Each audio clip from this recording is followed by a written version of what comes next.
Well, good morning, guys. Welcome to another nursery video, and we're glad to have y'all with us today. And we want to just give you guys kind of a late summer, moving into early fall update. We're heading into Labor Day weekend coming up, and we've been really busy in the last several weeks, really just getting things ready for fall. When I say things, I'm talking about our plants and making sure everything's taken care of, making sure anything that we need to order in has been taken care of, and that those orders are all confirmed and secured, and that we don't have problems when we have to get things delivered. And anyway, there's just a lot of communication that has to happen when you do a nursery the way that I do it, where we grow some of our own stuff and we buy in some of our own stuff. On the buying end, you just have to make sure that everything is right. You know, if you're expecting a delivery on a certain day, just that it's going to be actually coming and that communication has happened. So we want to talk about some of what's been going on today and kind of get ready to dive into fall. Hi guys, fall's coming and it is hot at the end of the summer, that's for sure. And we know that that's something that everybody in the country, or at least lots of the country, has struggled with. Yes. So we're going to show y'all a little bit about, you know, how we've dealt with that and what we've been doing. And anyway, let's just jump in here and let's have a look and see what's going on today. So I mentioned things that we buy in for the fall, and you can see behind me we've got some mums here, and this is the first of our mums. I don't know how long these are going to go. They're still really green, but they're covered. I mean, they're loaded in buds, so I'm really happy about that, but they're not showing really any color yet, and it's early. We understand that it's early in the season. I mean, it's Labor Day weekend is right here, and today we're actually under a heat warning with heat index 105 or 108 today. Temperature is 99. And we're a little bit early on mums, and I understand that. So we're going to just kind of see how these mums play out the next couple of weeks. We'll keep them watered and all the rest. But mums are one of the things that we buy in. And then we also buy in trees. And this is something kind of unique for us that we do in the fall, is our tree sales. And then over here, we have our trees, and we just keep them in the shade house. I like to display them this way. I can put some rope in there stretched real tight, more like wire, to just kind of prop them up on so they're not falling over in the wind.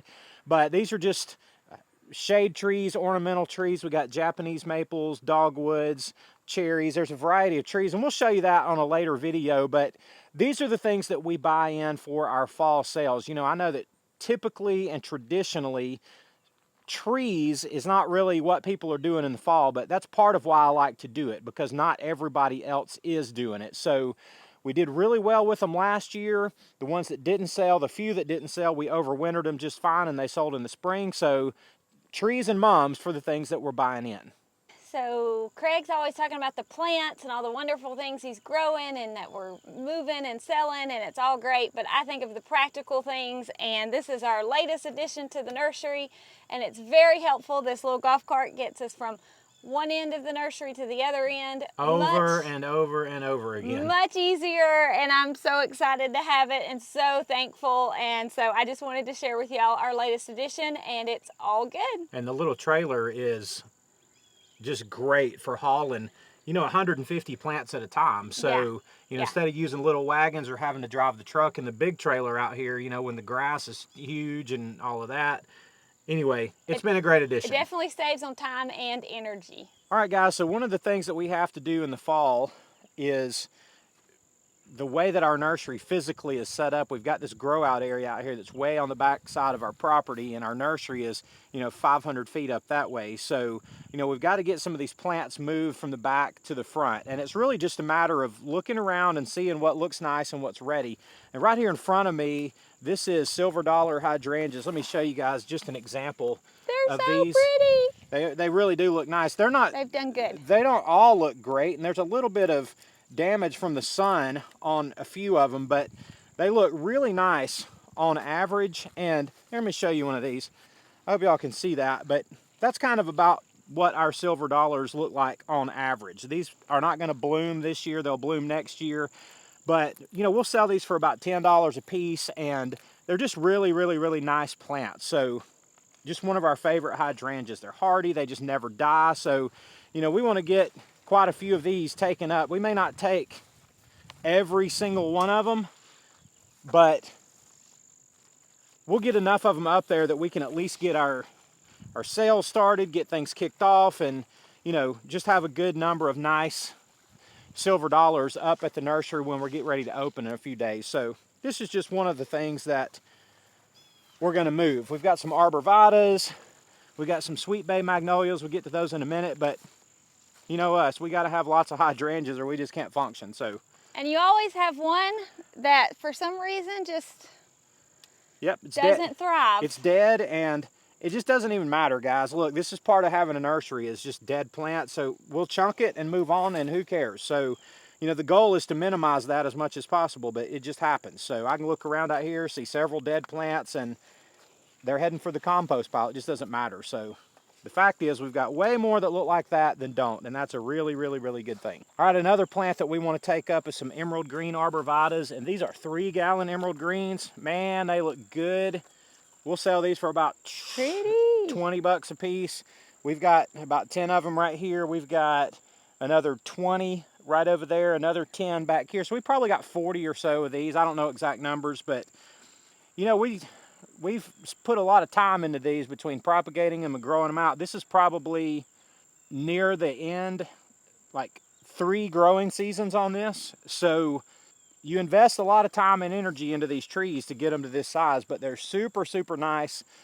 I don't think we're gonna have any trouble selling them, but we'll just have to see how that goes. And we're not gonna put everything we have out there. Like, we're not gonna put all 40 of these out there, but we'll put 10 of these out there. And if somebody wants a bunch of them, then we'll run out here and get them. But that's how we want to handle our emerald greens, and more and more and more of these as we go. We've got hundreds of them in 3-gallon pots that we've just potted from ones.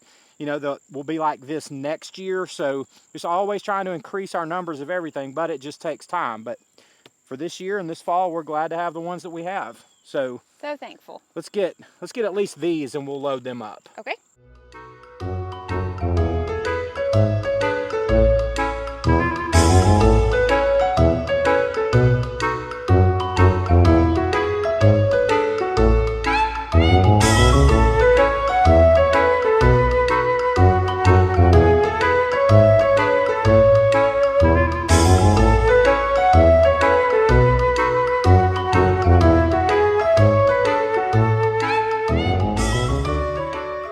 Guys, now these are sweet Bay Magnolias, which is just a magnolia tree, and they're a little bit smaller, on the smaller side for magnolias. But that being said, it's not really that they're small, but that they're slower growing, because they do get quite large. But that being said, these were the trees that you guys saw in a video that I posted last fall, maybe October or something, when I went to the wholesaler and bought them.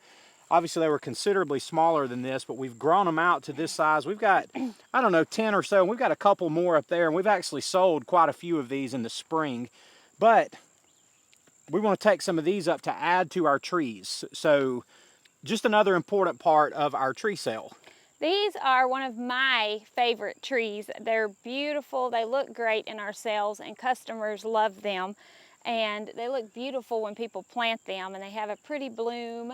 And in fact, I see some of them with these blooms on them now that are budding up. This one my hand does, this one does. So that's always exciting to see magnolias when they bloom, and so I just love these trees. Yeah, and here in the deep south where we live, magnolias are really common and really popular. So oh, absolutely. People ask for them often. Yeah, so we're obviously going to have something like this in a tree sale. Now these are some perennials. This is a Rockin Red Dianthus, and there's kind of a good thing and a bad thing going on here. Really, these have kind of passed their peak bloom season. So, as far as just going, hey, we've got these spectacular Dianthus to put in the sale, really not so much. But there are probably at least a few of these that we can pull out and kind of clean them up a little bit, because there's a lot of deadheading here that needs to happen. But some of them are still in nice blooms. Some of them still have buds on the way, and these will be spectacular for somebody next year. And we also have these phlox, and these phlox, some of them, they're small. I actually am intending these to be for next year, but some of them are really nice, and we'll be able to get some of these out. And this is one of the things that we've talked about in the nursery, and it's something that I'm learning myself, but it's timing on all of this stuff. We talked about how timing is everything in the nursery, and really the truth is that I should have got these plugs in this year about a month to 6 weeks later than I did, but that's not what happened. So they really passed their peak for the season too early. Now I could take these and cut them back hard and put them in bigger pots, but I don't want to be trying to sell a lot of perennials in 2-gallon pots. These are in trade ones. It's the ideal size for perennials. So, you know, these may basically be a loss for us this year, and that's okay. These are super cheap. We don't have much money in them at all. But I just wanted to point out that, you know, somebody can buy these as they are, take them home, put them in their yard, and they'll be gorgeous for sure next year. But you know, when they're covered with deadheads like this and they're visually past bloom, they're just not as appealing to the buyers, and they're just going to sit. So, you know, it's one of those things where we're always trying to learn about timing of things, and this is just kind of a visual and prime example of that exact thing. And timing is always important, but always remember, especially at plant sales, that you do have plant people who come. And someone who's a lover of plants and knows what this dianthus is. Like a knowledgeable person. And a knowledgeable person knows that it's going to come back next year. They will purchase something like this if they're looking for something like this for their landscaping, because they know what it will do in the future. And there's a lot of people who come who do that. And I love those people because they know more than I do sometimes about the plants. And I get to learn from them, and that's a really good thing. And another thing that we try to do in our nursery is we try to have the sweet Bay Magnolias and the arborvitas and the hydrangeas that have a very long period of time when they look great. I mean, you sell arborvitas 12 months out of the year. So we don't want to just be trying to hit these small windows of time when your perennials look perfect so that you can sell them. They're just not ever going to be perfect. I mean, if you can climate control everything in a greenhouse with temperature and humidity and all of that so you can control all the variables, that's one thing. But that's not what I do in my nursery, and that's not what I want to do in my nursery. So we grow everything outside in the open. Some things get ready at certain times, others at other times, and we just try to work around that as well as we can and not have all of our eggs in one basket. So anyway, just wanted to kind of show you this and maybe be kind of a teaching moment or show you a learning moment for us, and maybe that's helpful to you guys. And so we're just kind of showing y'all some samples of what is going to be in our sale. There's more perennials, there's more arborvitas, there's more of everything, but this is a plant that I don't talk about a whole lot, but it's a little carex grass called frosted curls, and it's just a really cool little grass that we grow. And these are in 2-quart pots, and you know, we buy these really cheap. These are like 60 or 70 cents a plug, so then we turn around and sell them for about $6. Smaller plant, smaller pot, smaller price, and you know, these are some of the plants that somebody, you know, everybody's not going to buy these, but somebody's going to buy 10 or 20 of them at a time. So it's just a really nice addition to our sales, and they look great for months, and just wanted to show you some carex grass.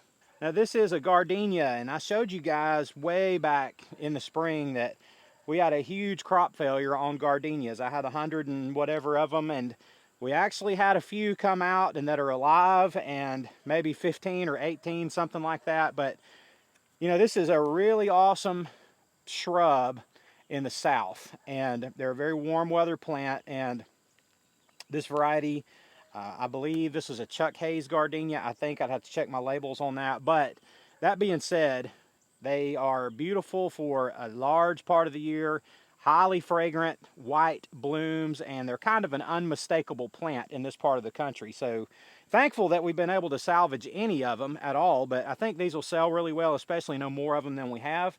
And it's just another example of one of our plants that we're going to be putting in our fall plant sale.